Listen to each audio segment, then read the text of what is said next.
君は五条悟だから最強なのか、最強だから五条悟なのか。 How's it going, guys? Welcome back to another Peak Stasis video. Today we're going to be talking about the fights in Jujutsu Kaisen. Jujutsu Kaisen has some of the best action scenes I've ever seen in anime in terms of sheer power and scale. With beautiful animation, really interesting abilities, the show captivates every fight. Kind of. While the fights and beatdowns in Jujutsu Kaisen are very highly regarded, I personally think a lot of them are missing something. No matter how good the animation can get, it sometimes still feels not fully captivating to me and many others. But why? Before I begin, just a few disclaimers. Number 1, this is my opinion. I don't hate Jujutsu Kaisen, and if you love the fight scenes and have nothing wrong with them, then great. I don't want to ruin something that you enjoy. This is just my personal input. 2, this video is covering anime only. If you have a point to give in the comments, give a warning for any manga spoilers. And finally 3, not all fight scenes apply to this, some are slight exceptions, some are entire exceptions, but a lot of them these points apply to. But without any further ado, we shall commence! I'll give some examples for both for and against my points. I'll just say it now and then elaborate. The fights in Jujutsu Kaisen very often lack stakes. Let me provide an example. The fight with Mahito and Mekamaru. I can't show the full fight because of the copyright issues, but I assume you've watched the show if you watch this video. But the way this fight is structured basically confirms that Mahito is not going to die. He is hit with many fatal blows, but manages to either endure these harsh hits or just dodge past them. This fight is actually really cool, aside from the one part with the super blurry animation, although that could have just been the version that I watched, I'm not sure. It uses no CGI for Mekamaru, which is honestly surprising. CGI would have been fine, but it's cool to see it in 2D. And the build up to the fight is also really interesting. But the problem is that after Mahito dodges a hit for the 3rd time, you basically lose all sense of realness. If Mahito gets hit again, it won't be some tense moment, because based on observations, you, as the viewer, know that he'll just live, or at least would assume. One could argue that the fight was meant to clearly show that Mahito would win, but personally, I don't think so. It wasn't just a beatdown, Mahito really did get hit. I do think that part of Jujutsu Kaisen fights is that they're meant to be fun, and while this one is still tense, it was just fun action, really fun to watch. It's just the fact that any viewer wouldn't really care if Mahito gets hit, because he'll just get right back up again. Is this a cherry-picked example? I would say so, but the reason I picked it is because it best shows what I'm saying. Another example would be everything to do with Toji. While when Toji died, any viewer is led to believe that he is truly dead, he comes back to life. So when he does kill himself in front of his son, the audience is left feeling weird. For anime-only viewers, they're left to believe that he could come back, or that even if he is truly dead, then it just still feels odd. So the first point is that fights don't really have any stakes in many areas, but there is another point, and it's that a few of the fights I didn't get invested in at all because I kind of just didn't really care. So personally, I never found No Strip Guy, whatever his name is, to be interesting.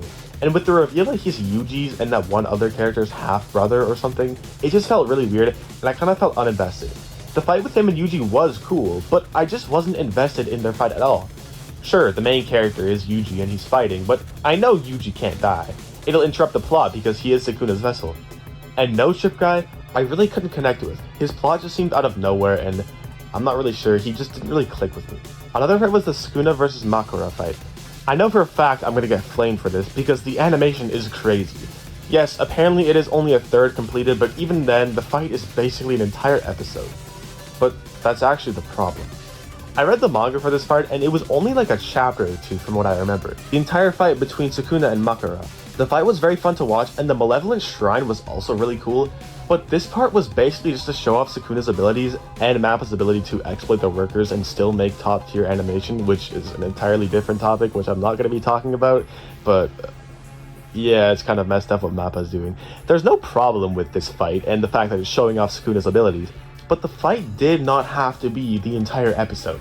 I know as a viewer, Sukuna can't just die here, or at least he isn't being overpowered, so he probably won't die, and Makura is just a random Shikigami that was just meant to be powerful. And from my understanding, Megumi can summon this guy again in the future. It's a cool concept, but again, the entire episode being devoted to this fight just seems unnecessary, other than making a cool fight scene, which I have to admit it was very fun to watch, but not in the sense that I'm super invested, more just in like a turn off your brain and enjoy the cool animation type thing. Now, for all you Jujutsu Kaisen lovers out there, here's an opinion of mine to cleanse your palate. The Jogo versus Sukuna fight slash beatdown, I guess, because bro did not get one hit on him, was my favorite fight in the series by far. The animation is not only incredible, but of course, it's also very climactic, especially for Jogo's character. The first issue that I had with other fights being that there's no tension isn't really an issue here, because it kind of works. While yes, this fight definitely was for show, considering in the manga it was much shorter, it's still a great fight. But why do I think it's great compared to the others? Well, it's obvious that Jogo will lose. So one can say it isn't super tense, right? Well, the whole thing is Jogo trying to land a hit on Sukuna. The way Jogo was written basically destined him to never succeed, and this fight served as the ultimate climax. Is it my favorite fight scene ever? No. Is it a great fight? I would say so. Are the other fights in this show incredible and unmatched? Well, they have identity, but some people claiming they're unmatched just seems kind of weird. Personally, I have to give the author credit.